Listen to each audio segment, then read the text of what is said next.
Hi there, I'm Angela. Welcome to the channel or welcome back. And today I'm going to be sharing with you guys my second seed order for this year.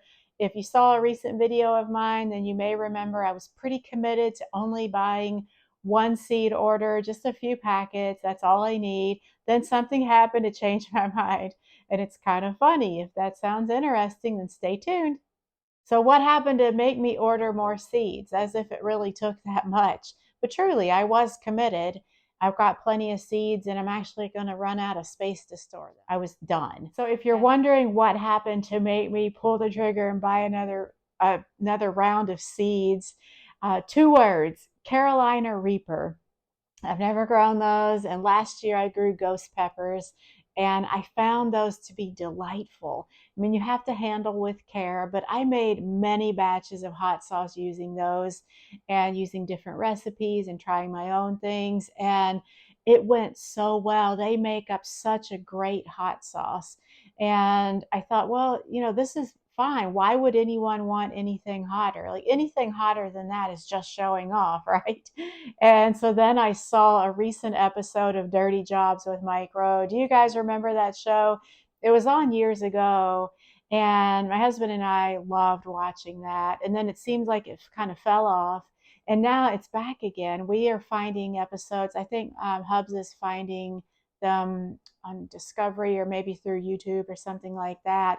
So we've been watching those again, and it's just as good as it ever was. Such a great show. Well, recently, Mike Rowe did an episode where he went to the farm and production plant of the man who developed the Carolina Reaper seeds. And if I'm remembering correctly, the guy, I mean, he has like acres and acres and acres of pepper plants, and it might be all they grow there. I'm not 100% on that. But he developed the Carolina Reaper seeds and he ended up making hot sauce with it and was so happy with the results that he started production, like a whole production plant of hot sauce. And the episode was so good. They were sampling different hot sauces, and it was like a big challenge to Mike and his crew to see if they could handle it. And I was hooked. I thought, oh, it is on. The game is afoot. I have to try these peppers. Anyway, so that led me to Googling where can I buy Carolina Reaper seeds.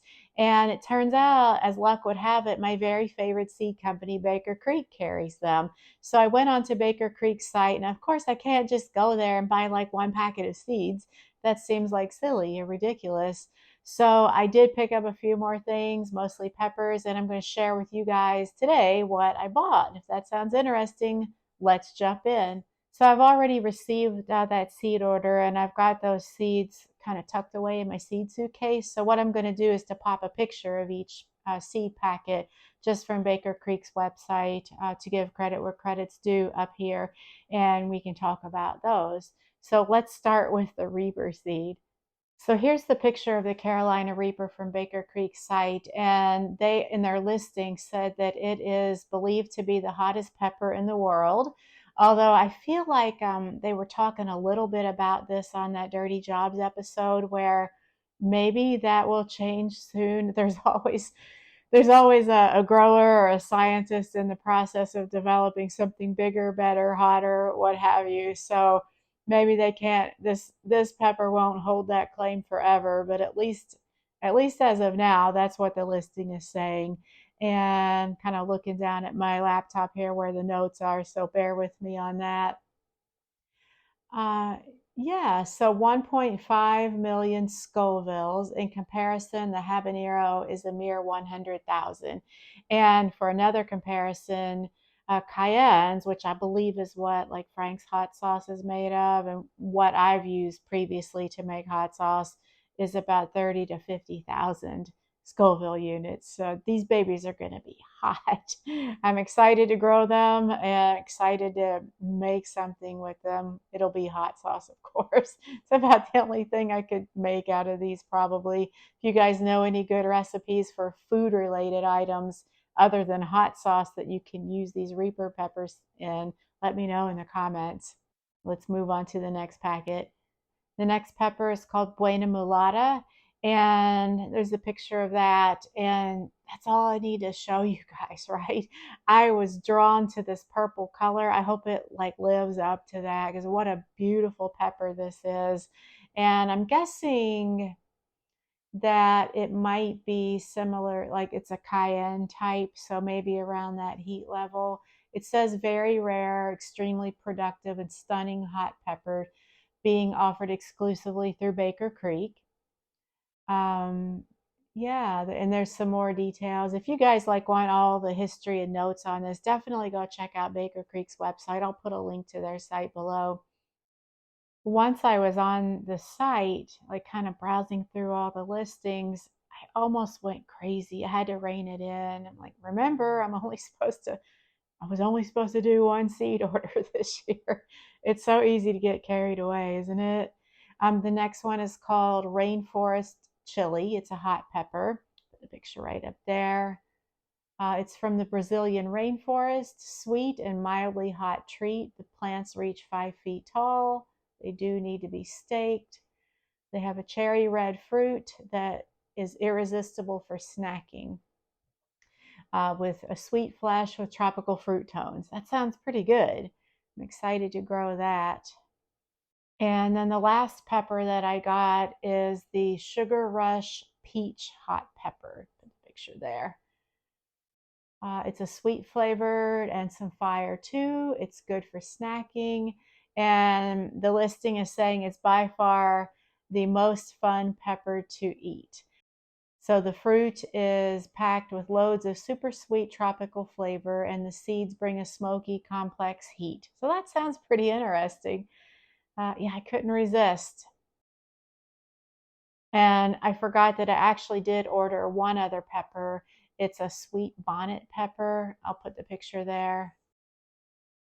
So it says that this is a sweet spin on the Scorching Caribbean Classic.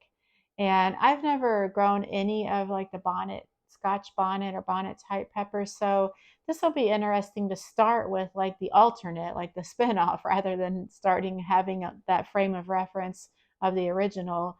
And I'm sure at some point I'll be like obligated to try growing the original Scotch bonnets just to be well rounded. Says that the flesh is tropical sweet with the smoky start of a true hot pepper, but no real heat. So I can envision doing a lot of cooking with these. And as for the other seeds that I got, I thought while I'm on here, I'm going to try growing celery again. I've never successfully grown it, so I got some giant red celery seeds, and I'm going to try asparagus. It seems like maybe years ago I did like a half-hearted attempt at growing asparagus, but I didn't put like all the effort I should have into it, and it never really took off. So I'm going to try growing asparagus, getting those started from seed, and finding a permanent place in my garden for those. And I did buy some Boston pickling cucumber seeds. So there you have it, my second and hopefully last seed order. Oh, and I did recently pre-order some seed potatoes. So I feel like that doesn't count on my seed buying ban because it's a little bit different. At least I'm telling myself that. Anyway, so those won't get here till April. In our area, seed starting time is actually upon us. And this coming weekend, I'll be starting seeds. I'm actually going to get onions, leeks, and I'm going to go ahead and get the celery and asparagus seeds in and see how they do, and maybe eggplant. Yeah, so my next video, I will show you guys what I'm doing as far as getting my seeds started. So I hope you'll tune back in for that. In the meantime, let me know what seeds you've bought for this year, and I will talk to you next time. Bye.